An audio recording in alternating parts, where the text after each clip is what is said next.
Magandang buhay, mabuting tao, San Joseans.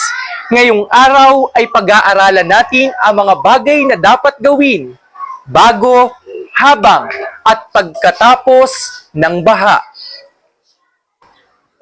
Ang baha ay pagtaas ng tubig sa ilog, lawa, at iba pang anyong tubig na maaaring umapaw at umagos sa karatig na mababang lugar.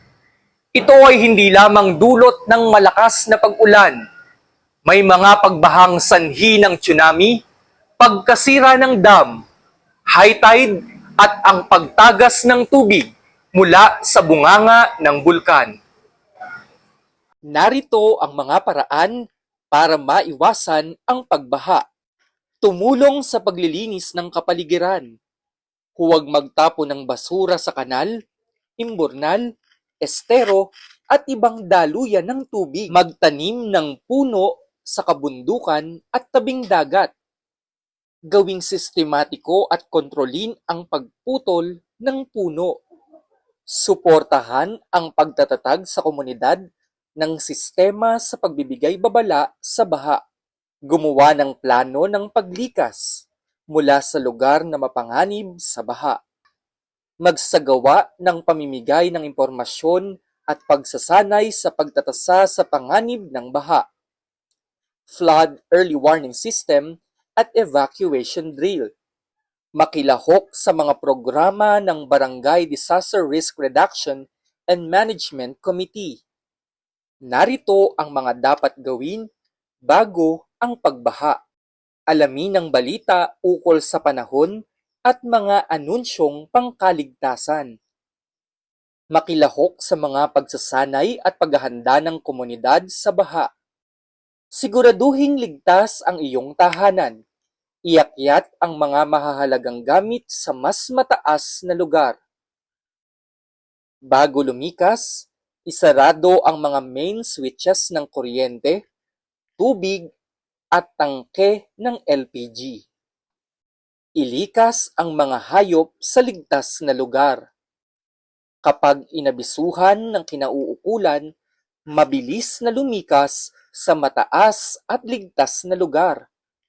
Narito naman ang mga dapat nating gawin kapag nakararanas ng matinding pagbaha.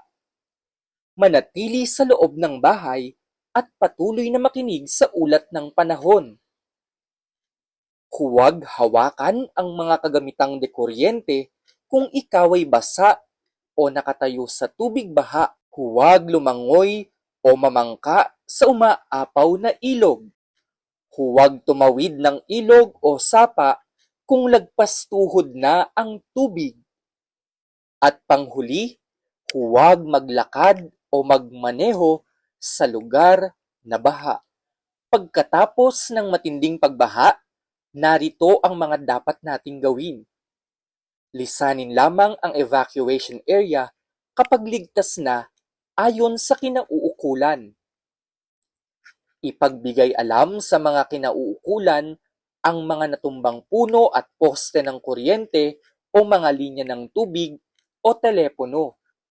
Siguraduhing walang basa o nakababad na outlet o kagamitan bago buksan ang linya ng kuryente. Suriin ang bahay kung may nasira at ipaayos ang mga ito kung kailangan.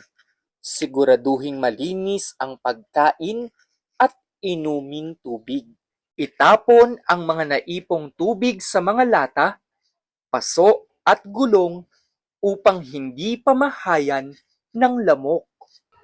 Tandaan, palaging maging handa at alerto para sa kaligtasan mo.